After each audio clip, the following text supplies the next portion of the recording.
بسم اللہ الرحمن الرحیم۔ وَلَقَدْ اور البتہ تحقیق آتینا دی ہم نے موسیٰ کو کتاب، وقفینا اور ایک کے بعد دوسرا، ٹھیک ہے، یک کے بعد دیگرے، وقفینا من بعدہ اس کے پیچھے، اس کے بعد بالرسل پیغمبروں سے، یعنی موسیٰ کو ہم نے کتاب دی اور اس کے بعد ایک کے بعد دوسرا، دوسرے کے بعد تیسرا، تیسرے کے بعد چوتھا، یعنی پیغمبر ہم بھیجتے رہے۔ وآتینا اور دیا ہم نے موسیٰ ابن مریم کو بینات، بین مبین واضح ظاہر معجزہ، ظاہر معجزے، نشانیاں، وَأَيَّد ید کہتے ہیں ہاتھ کو، ایدنا ہاتھ سے یعنی قوت دی ہم نے، ٹھیک ہے، ہم نے اس کو کیا دی؟ قوت دی، بروح القدس، بروح القدس، روح القدس جبرائیل علیہ السلام کا لقب ہے، بروح القدس یعنی روح القدس سے ان کو مدد دی، جبرائیل علیہ السلام سے ان کو مدد دی۔ افا کلما، آ کا مطلب کیا، فا کا مطلب پس، کلما جب، کیا پس جب، جاءکم آیا تمہارے پاس، رسول پیغمبر، بما اس کے ساتھ جو، لا تہوا نہیں چاہتے، انفسکم تمہارے نفس، استکبرتم تکبر کیا تم نے تو تم سرکش ہو جاتے رہے، یعنی جن کو جب کوئی پیغمبر تمہارے پاس ایسی باتیں لے کر آتا جن کو تمہارا دل پسند نہیں کرتا تھا، تمہارے نفس پسند نہیں کرتے تھے، تو تم سرکش ہوتے رہے۔ فَفَرِيقًا پس ایک فریق، کذبتم جھٹلایا تم نے، وَفَرِيقًا اور دوسرے فریق کو، تقتلون تم قتل کر دیتے تھے۔ اللہ تعالیٰ کیا فرما رہے ہیں کہ ان میں سے جن انبیاء اور رسولوں کا نام قرآن میں آیا ہے وہ ترتیب اس طرح ہے، ہارون یعنی موسیٰ کے بعد جو پیغمبر آئے، ہارون، ذوالکفل، الیاس، یسع، داؤد، سلیمان، لقمان علیہ السلام۔ ان میں اختلاف آ جاتا ہے کہ یہ ولی اللہ تھے یا نبی تھے۔ اس کے بعد عزیر، پھر یونس، پھر زکریا، یحییٰ، عیسیٰ علیہ السلام۔ ان کے درمیان میں جیسے کہ ہم نے پیچھے پڑھا تھا کہ اہل کتاب یہ جو یہود ہیں ان کے پاس تقریباً بہت زیادہ انبیاء آئے تھے، جن میں سے چند ایک کا ذکر جو ہمیں قرآن میں ملتا ہے، یہ ان کی ترتیب میں نے آپ کو بتائی۔ تو عیسیٰ علیہ السلام اللہ کے حکم سے مردوں کو زندہ کرتے تھے۔ اب یہاں پر دیکھیے نا، وآتینا، اب اللہ تعالیٰ نے پہلے بتایا وقفینا من بعدہ برسل، اس کے بعد یک کے بعد دیگرے ہم پیغمبر بھیجتے رہے۔ ترتیب کیا ہے؟ موسیٰ کے بعد ہارون، ذوالکفل، الیاس، یسع، داؤد، سلیمان، لقمان، ان میں اختلاف ہے، عزیر، یونس، زکریا، یحییٰ، عیسیٰ علیہ السلام۔ اچھا جی، اس کے بعد ہے وآتینا عیسیٰ ابن مریم البینات، عیسیٰ علیہ السلام کا خاص طور پر ذکر کیا کہ انہیں ہم نے ظاہری معجزات دیے۔ وہ ظاہری معجزات کیا تھے کہ وہ اللہ کے حکم سے مردوں کو زندہ کرتے تھے، کوڑھی اور اندھے کو فقط ہاتھ لگا کر تندرست کر دیتے تھے، مٹی کا پرندہ بنا کر اس میں پھونک مارتے، اللہ کے حکم سے وہ اڑنے لگتا تھا، اور آپ لوگوں کو یہ بھی بتا دیتے تھے کہ وہ کیا کچھ کھا کر آئے ہیں، کیا کچھ گھروں میں چھوڑ کر آئے ہیں۔ وہ ان تمام کاموں میں روح القدس یعنی کہ جبرائیل علیہ السلام کی مدد ان کے ساتھ شامل حال رہتی تھی۔ پھر فرمایا افکلما جاءکم رسول بما لا تہوی انفسکم استکبرتم، جب کوئی پیغمبر تمہاری پاس ایسی باتیں لے کر آیا جن کو تمہارا دل نہیں چاہتا تھا، نہیں پسند کرتا تھا، تم کیا کرتے رہے؟ سرکش ہوتے رہے۔ اور پھر ان میں سے تم نے کیا کیا؟ فَفَرِيقًا كَذَّبْتُمْ، کچھ انبیاء کو تم جھٹلاتے رہے، وَفَرِيقًا تَقْتُلُونَ، کچھ انبیاء کو تم نے قتل کر دیا۔ اب جیسے ان لوگوں نے عیسیٰ علیہ السلام کو بھی جھٹلایا تھا، نبی صلی اللہ علیہ وآلہ وسلم کو بھی، سیدنا زکریا، یحییٰ علیہ السلام کو تو قتل ہی کر دیا، سیدنا یوسف علیہ السلام کو وہ کیا کرتے تھے؟ مروا ڈالنے کے در پہ ہو چکے تھے عیسیٰ علیہ السلام کو مروانے کے، مگر اللہ تعالیٰ نے اپنی خاص مہربانی سے انہیں اوپر اپنے ہاں اٹھا لیا۔ تو یہاں پر اسی کا ذکر فَفَرِيقًا كَذَّبْتُمْ، تو یہاں پر کیا ہے؟ کہ تم جھٹلاتے رہے، وَفَرِيقًا تَقْتُلُونَ اور ایک گروہ کو تم قتل کرتے رہے۔ بعض انبیاء کو انہی یہودیوں نے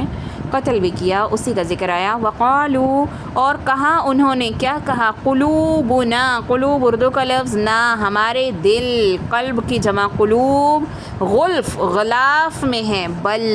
بلکہ لعنہ لعنت کی ہم ان پر اللہ نے بکفرہم ان کے کفر کے سبب، فقلیلاً پس قلیل ہیں، ما یؤمنون جو ایمان لاتے ہیں۔ تو انسان کی یہ عادت ہے کہ وہ اپنی بری صفات کو بھی خوبصورت بنا کر دکھانے کی کوشش کرتے ہیں۔ حقیقت کا اعتراف کر لینا اس لیے بہت مشکل ہوتا ہے، الا یہ کہ یہی حالت یہودیوں کی تھی جو دین اسلام کو برحق سمجھ لینے کے باوجود اسے قبول تو اس لیے نہیں کرتے تھے کہ اس طرح ان کا مذہبی جو تفاوت ہے، جو اقتدار ہے، وہ خطرے میں پڑ جاتا تھا، بلکہ چھن ہی جانا تھا۔ تو بظاہراً اسے یوں پیش کرتے کہ ہمارے عقائد اتنے مضبوط ہیں کہ ہم کوئی نیا عقیدہ قبول ہی نہیں کر سکتے۔ تو اللہ نے ان کے دلوں میں کیا ڈال دی؟ گمراہی ہی ڈال دی۔ یہ جو کہتے ہیں ہمارے دل غلافوں میں ہیں، اس سے یہی مراد ہے کہ ہم اپنے عقیدے میں اس قدر پختہ ہیں کہ کوئی نیا دین ہمارے سامنے پیش کرے ہم اس سے قطعاً قبول نہیں کریں گے۔ یعنی یہ کفر اور ہر دھرمی کی وجہ سے ملعون ہو چکے ہیں۔ یہ اس لعنت کا اثر ہے کہ ان کے دل حق بات کو قبول ہی نہیں کرتے۔ ولما اور جب ان کے پاس جاءہم آئی ان کے پاس کتاب، من عند اللہ اللہ کے پاس سے، مصدق تصدیق کرنے والی، صدق مصدق تصدیق کرنے والی، میم مفاعل کا لگا ہے، صدق تصدیق سے، سچا کرنے والی، تصدیق کرنے والی، لما اس کی جو معہم جو ان کے پاس ہے۔ یہاں جو کتاب آئی، جو ذکر آیا، جس کتاب کا، وہ قرآن مراد ہے کہ وہ تصدیق کرتی ہے اس کتاب کی جو ان کے پاس ہے، یعنی ان کے پاس تورات ہے، اس کی تصدیق کون کرتی ہے؟ قرآن۔ وَكَانُوا اور وہ تھے، من قبل اس سے پہلے، یستفتحون وہ یستفتحون، پیچھے بھی ایک لفظ آیا تھا، میں نے آپ کو بتایا تھا، یا مطلب وہ سین، یا کے بعد سین آ جائے تو کیا اس کا میننگ ہوتا ہے؟ کوئی چیز طلب کرنا، مانگنا، سین۔ اب یہ مانگنے کے میننگ میں آگے کیا ہے؟ فتح، فتح، واو نون پرل سائن، وہ فتح مانگتے تھے۔ وَقَانُوا اور وہ تھے، من قبل اس سے پہلے، یستفتحون فتح مانگتے، علی الذین ان لوگوں پر، کفروا جو کافر ہوئے، فلما پھر جب، جاءہم آیا ان کے پاس، ما جو عرفوا عرف سے ہے، عرف عین رفع، عرف اردو کا لفظ، عرف مطلب پہچانا، ٹھیک ہے؟ جب انہوں نے وہ پہچانتے تھے، عرفو پہچانتے تھے، کافرو کافر ہوئے، انکاری ہوئے بھی اس کے، یعنی کہ جو چیز ان پر اتری، یعنی قرآن، جب اللہ نے کتاب بھیجی جو ان کی کتاب کی تصدیق کرتی تھی، اور اس سے پہلے وہ کافروں پر فتح مانگا کرتے تھے، یعنی آخری نبی صلی اللہ علیہ وآلہ وسلم کے مبعوث ہونے سے پہلے کیا تھا کہ یہ لوگ اہل علم جانے جاتے تھے، اہل کتاب جانے جاتے تھے، اللہ کے پیروکار جانے جاتے تھے، اور یہ اپنی کتاب میں پڑھتے تھے کہ آخری نبی آئے گا، مدینہ میں وہ رہے گا، یہاں پر اس کی جو ہے یہیں پہ یہ رہے گا، تو یہ لوگ وہاں پہ مدینہ میں آباد ہو چکے تھے۔ تو یہ جب اہل کفر کے خلاف جنگیں لڑتے، اہل کفر کے خلاف کیا کرتے، جب یہ جہاد کرتے تو یہ دعا مانگا کرتے تھے کہ اللہ تعالی ہمیں فتح دینا، کیونکہ اس وقت اہل دین تو یہی تھے نا۔ تو اب یہ کافروں پر فتح مانگا کرتے تھے، تو اس سے یہی مراد ہے، ٹھیک ہے؟ تو جب وہ چیز آ گئی جسے وہ پہچانتے تھے، یعنی وہ آخری نبی آ گیا جسے یہ پہچانتے تھے، وہ آخری کتاب آ گئی جسے یہ پہچانتے تھے، تو کفروا بہ یہ اس کے انکاری ہو گئے، یہ اس سے کفر کرنے لگے، انکار کرنے لگے۔ فلعنت اللہ پس لعنت ہے اللہ کی، علی الکافرین کس پر؟ انکار کرنے والوں پر۔ تو انسان کی یہ عادت ہوتی ہے نا کہ وہ اپنی بری صفات کو بھی خوبصورت بنا کر دکھانے کی کوشش کرتا ہے، اور حقیقت کا اعتراف کر لینا اس کے لیے بہت مشکل ہوتا ہے۔ تو یہی حالت ان یہودیوں کی تھی، دین اسلام کو برحق سمجھ لینے کے باوجود اسے قبول تو اس لیے نہیں کرتے تھے کہ ان کے کیا ہوتے کہ اقتدار میں ان سے چھن جاتا۔ اور اس کے بعد اللہ نے کیا فرمایا، نبی صلی اللہ علیہ وسلم کی بعثت سے پہلے یہ یہود جب عرب قبائل سے جنہیں یہ لوگ حقارت کی نظر سے اور اجڑ قسم کا یہ سمجھتے تھے ان سے پٹتے تو اکثر اللہ تعالیٰ سے دعا کیا کرتے تھے کہ اے اللہ اپنے نبی آخر الزمان کو مبعوث فرما، ہم اس کے ساتھ مل کر ان کافروں پر فتح حاصل کریں گے۔ اور جب وہ آخری نبی مبعوث ہو گیا، انہوں نے اسے کتاب اللہ یعنی تورات میں مذکور نشانیوں کے مطابق پوری طرح پہچان بھی لیا تو اس کا انکار کر دیا۔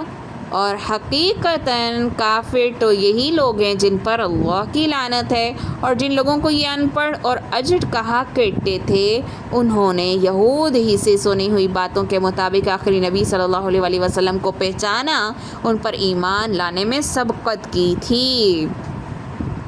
بئس ما برا ہے، اشتروا جو کچھ بیچا ہے، بھی بدلے اس کے، انفسہم ان کی جانوں نے، ان یکفروا یہ کہ کفر کریں، بما اس چیز کے ساتھ جو انزل اللہ نازل کی اللہ نے، بغین بغاوت سے، بغی بغاوت سرکشی، جس چیز کے بدلے انہوں نے اپنے نفس کو بیچ لیا وہ بہت برا ہے۔ ان یکفروا کہ وہ انکار کریں کس کا، جو اللہ نے نازل کیا، سرکشی سے، ان ینزل یہ کہ وہ اتارے اللہ من فضلی اپنے فضل سے، علی من یشاء جس پر وہ چاہے، من عبادہ اپنے عباد، عبد کی جمع اپنے بندوں میں سے جس پر چاہے وہ نازل کرتا ہے، فباؤ پس پھر آئے لوٹ آئے، بغضب غضب کے ساتھ، علی غضب غضب پر غضب میں مبتلا ہوئے، وللکافرین اور کافروں کے لیے عذاب مہین رسوا کرنے والا عذاب ہے۔ تو ان یہودیوں کے بغض، ان کے عناد کی اصل وجہ یہ تھی کہ آخری نبی صلی اللہ علیہ وآلہ وسلم ان کی قوم سے کیوں نہیں آئے، اور اس قوم میں کیوں پیدا ہوئے جسے یہ ان پڑھ اور اجڑ اور اپنے سے حقیر سمجھتے تھے۔ تو اللہ نے اس کا یہ جواب دیا کہ اللہ اپنے کاموں کی حکمتیں خوب بہتر سمجھتا ہے، اپنے بندوں میں سے جسے مناسب سمجھتا ہے رسالت سے نوازتا ہے، وہ اپنے بندوں میں سے جسے مناسب سمجھتا ہے وہی اس کے فضل کا حقدار بنتا ہے۔ اللہ تعالیٰ فرما رہے ہیں تم اللہ کی نبوت کے فضل کے ٹھیکیدار تو نہیں ہو کہ تم سے اللہ پوچھ کر اور تم جسے چاہو اسے ہی رسالت عطا فرمائے۔ پھر آگے کیا فرمایا، ان یکفروا بما انزل اللہ بغیا ان ینزل اللہ من فضل علی من یشاء من عبادی، یہی مراد ہے۔ تو یہود کے جرائم کی فہرست تو بہت لمبی ہے، جس میں سر فہرست ایک نبی کی موجودگی میں بچڑے کی پرستش، جیسے ہم نے پیچھے پڑھا، گائے کی پرستش کی، انبیاء کو قتل کیا، اور جان بوجھ کر آخری نبی صلی اللہ علیہ وسلم کی رسالت کا انکار کیا۔ تو ایسے جرائم کی سزا تو جتنی بھی ہو کم ہے۔ تو ضمناً اس آیت سے یہ معلوم ہوا کہ ہر عذاب ذلت کے لیے نہیں ہوتا، بلکہ گناہ گار مسلمانوں کو جو عذاب ہوگا وہ انہیں گناہوں سے پاک کرنے کے لیے ہوگا۔ فباؤ بغضب علی غضب وللکافرین عذاب مہین۔ اور کیا ہے کہ مسلمانوں کو جو عذاب پہنچے گا وہ ان کے گناہوں کو کم کرنے کے لیے ہوگا، ذلیل و رسوا کرنے کے لیے نہیں ہوگا۔ ہاں جو کافروں کو عذاب دیا جائے گا وہ تذلیل کرنے کی غرض سے ہوگا، پھر وہ غضب پر غضب سے لوٹے، یعنی کہ اللہ تعالیٰ نے ان کو شکست دی، پھر وہ بغاوت پر اتر آئے، پھر شکست ہوئی، دربدر ہوئے، قتل ہوئے، مارے گئے۔ تو یہ مراد ہے کہ ان کا غصہ بھڑکتا رہا بھڑکتا رہا بھڑکتا رہا، اور پھر ان کے لیے انکار کرنے والوں کے لیے عذاب کا ذکر آ گیا۔ وَإِذَا اور جب قیلا کہا گیا لہم انہیں، آمنو ایمان لے آؤ، بما اس پر جو انزل اللہ نازل کیا اللہ نے، قالو وہ کہتے ہیں، نؤمنو کیا ہم ایمان لائیں، بما اس پر جو انزل نازل کیا علینا ہمارے اوپر، ویکفرون اور وہ کفر کرتے ہیں، بما وراءہ اس چیز کے ساتھ جو اس کے علاوہ ہے، وَهُوَ الْحَقُّ مُصَدِّقًا لِمَا مَعَهُمْ اور وہ سچ ہے، سچا کرنے والی ہے اس کو جو ان کے ساتھ ہے۔ قل کہہ دیجئے، فَلِمَا پس لِمَا کیوں، تقتلون تم قتل کرتے،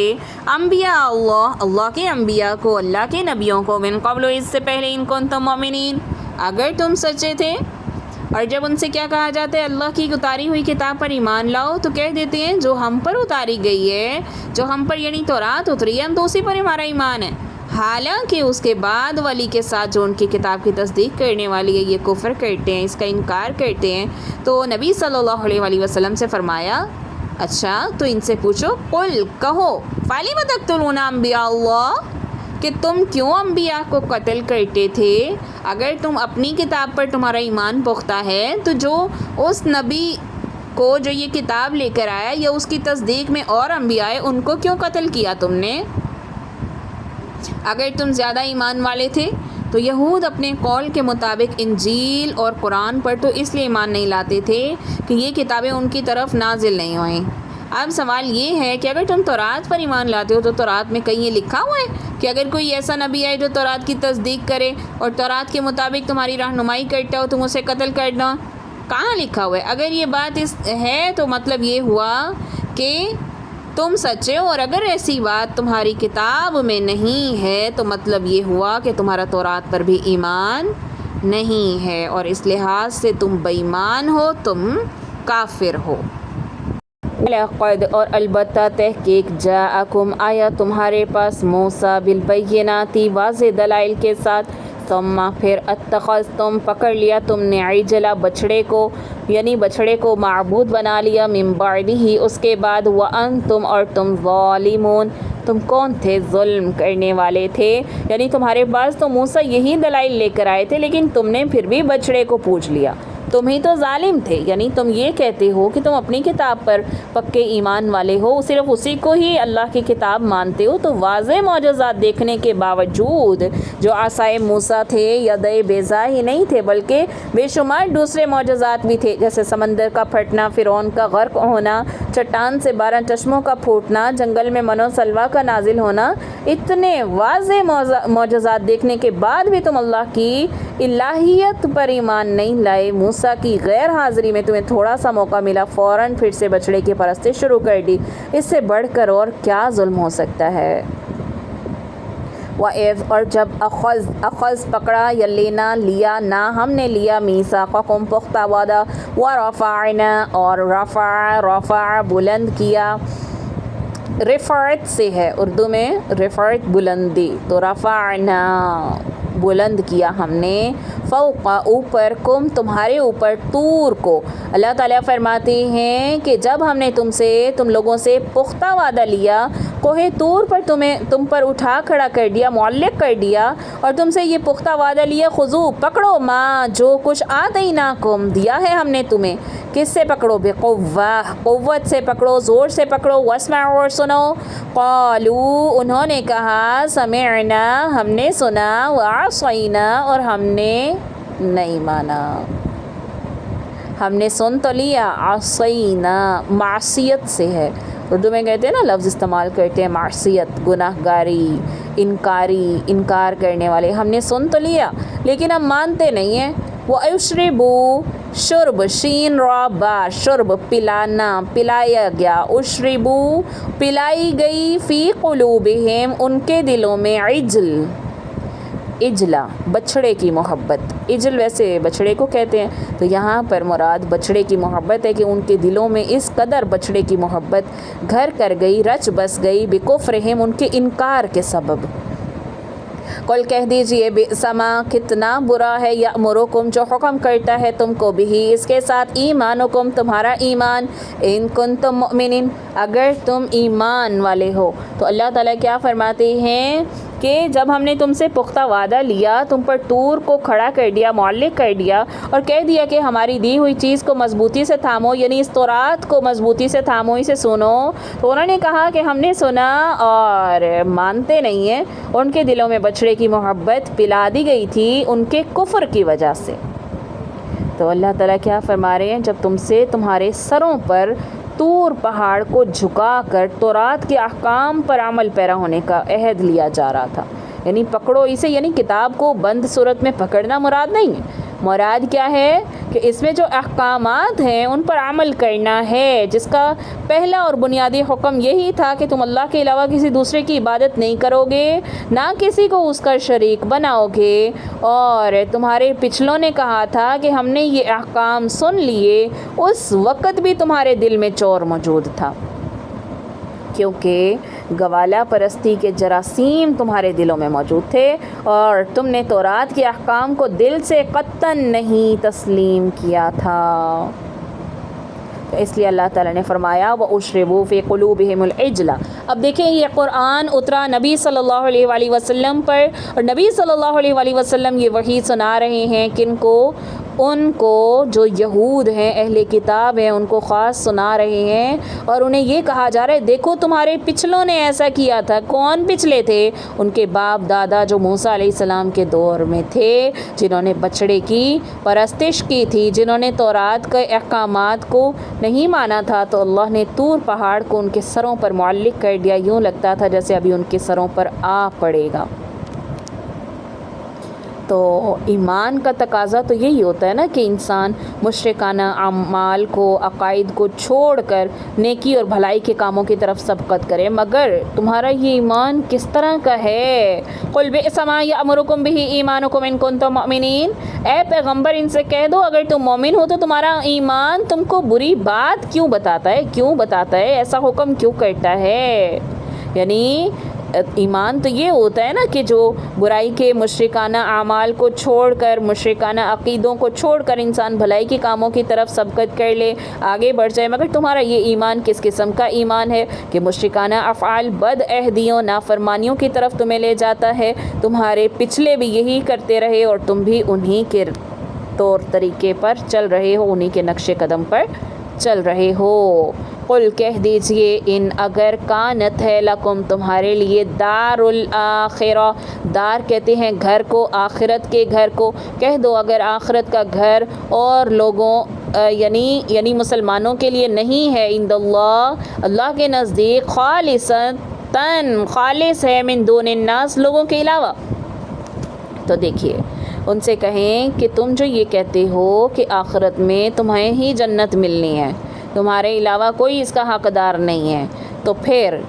فَتَمَنَّوُا الْمَوْتَ، پس تمنا کرو موت کی، آرزو کرو موت کی، ان کنتم صادقین اگر تم سچے ہو تو موت کی تمنا کرو۔ یہ یہود کی دنیا سے محبت پر ایک نہایت عمدہ تعرض ہے، کیونکہ جن لوگوں کو آخرت سے لگاؤ ہوتا ہے وہ دنیا میں اس قدر غافل، اس قدر ڈوبے ہوئے نہیں ہوتے اور نہ ہی موت سے ڈرتے ہیں، مگر یہودیوں کا حال اس کے بالکل برعکس تھا، اور اللہ تعالیٰ نے اس دلیل سے یہود کے اس غلط دعوے کا رد فرمایا جو یہ کہتے تھے کہ آخرت کا گھر ہمارے لیے خاص ہے۔ اللہ تعالیٰ نبی صلی اللہ علیہ وسلم کو کیا کہہ رہے ہیں؟ ان سے کہو ذرا موت مانگیں، موت کی تمنا کریں تاکہ مریں اور اللہ کے اس خالص گھر کو جا کے یہ پالیں۔ وَلَن ہرگز نہیں، اللہ تعالیٰ خود ہی جواب دے رہے ہیں، ہرگز نہیں، یتمنوہ یا مطلب وہ تمنا کریں گے، ہو اس کی یعنی موت کی تمنا نہیں کریں گے، ابداً کبھی نہیں، بما اس سبب کے قدمت قدم مقدم آگے بھیجا، ایدیہم ان کے ہاتھوں نے، واللہ اور اللہ علیم عالم جاننے والا ہے، بالظالمین کس کو؟ ظالموں کو۔ اللہ ظالموں سے خوب واقف ہے، لیکن اپنے کرتوتوں کو دیکھتے ہوئے کبھی بھی موت نہیں مانگیں گے۔ یہ جانتے ہیں کہ یہ گناہوں میں کس قدر ڈوبے ہیں، یہ جانتے ہیں کہ یہ کیا کچھ غلط کرتے رہے ہیں، یہ کبھی بھی موت کی تمنا نہیں کریں گے۔ اللہ ایسے ظالموں سے خوب واقف ہے۔ وَلَتَجِدَنَّ و اور لا البتہ تجدن پاؤ گے تم، تجدن تجد پانا، تم پاؤ گے ہم ان کو، احرسن احرس حریص، حریص پاؤ گے، حرص کرنے والا، بہت زیادہ حرص کرنے والا، ناسی لوگوں سے بہت زیادہ حرص کرنے والا تم دیکھو گے انہیں، علی حیا زندگی کے معاملے میں، زندگی میں یہ کہیں زیادہ حریص ہوں گے، وَمِنَ الَّذِينَ اور ان لوگوں میں سے اشرکوا جنہوں نے جو شریک لائے ہیں، یودو آرزو کرتا ہے، احدہم ہر ایک ان میں سے، لو کاش، یعمر یا مطلب وہ عمر دے دی جائے اسے، الف سنہ 1000 سال، وہ یہ خواہش کرتا ہے کاش وہ 1000 سال جیتا رہے، وما ہوا اور نہیں ہے وہ، بمزحزحہ اتنی لمبی بمزحزحہ مراد ہوگا کہ چھڑا سکنے والا، یعنی ان کو چھڑا نہیں سکتی. وما ہوا اور نہیں ہے وہ بمزحزحہ چھڑانے والا اس کو من العذاب عذاب سے. ان یعمر کہ اگر ان کو عمر دے بھی دی جائے، اتنی لمبی عمر اسے مل بھی جائے تو اسے عذاب سے تو نہیں چھڑا سکتی. واللہ اور اللہ بصیر دیکھتا ہے بما یعملون جو کچھ وہ عمل کرتے ہیں. تو دیکھیے اللہ تعالیٰ کیا فرما رہے ہیں، مشرکین نہ تو آخرت کے قائل تھے، نہ عذاب و ثواب کے، نہ جنت و دوزخ کے، تو لہٰذا ان کے مرنے کے بعد کوئی خطرہ نظر نہیں آتا تھا. جبکہ یہود روز جزا کے تو قائل تھے، مانتے تھے مرنا ہے، زندہ ہونا ہے، اپنی بدکرداریوں کا حال بھی انہیں پتہ تھا، لیکن وہ دیر تک دنیا میں زندہ رہنے کے لیے مشرکوں کی نسبت زیادہ حریص تھے. تو یہاں پہ احرص الناس زیادہ حریص تھے لوگوں سے مراد وہی مشرک کہ جو اللہ کے انکاری ہیں، آخرت کے قائل ہی نہیں ہیں، وہ بھی اتنے حریص نہیں ہیں جتنے یہ لوگ حریص ہیں کہ یہ دنیا میں جیتے رہیں. اور آیت علی حیا کے لفظ سے یہ بھی پتہ چلتا ہے کہ یہود کو بس دنیا کی زندگی کی ہوس ہے، اور وہ زندگی چاہے عزت کی ہے یا ذلت کی ہے، اس سے انہیں کوئی غرض نہیں ہے. حالانکہ یہی لمبی زندگی آخرت میں انہیں بچانا تو دور، ان کے لیے اور زیادہ عذاب کا سبب بن جائے گی.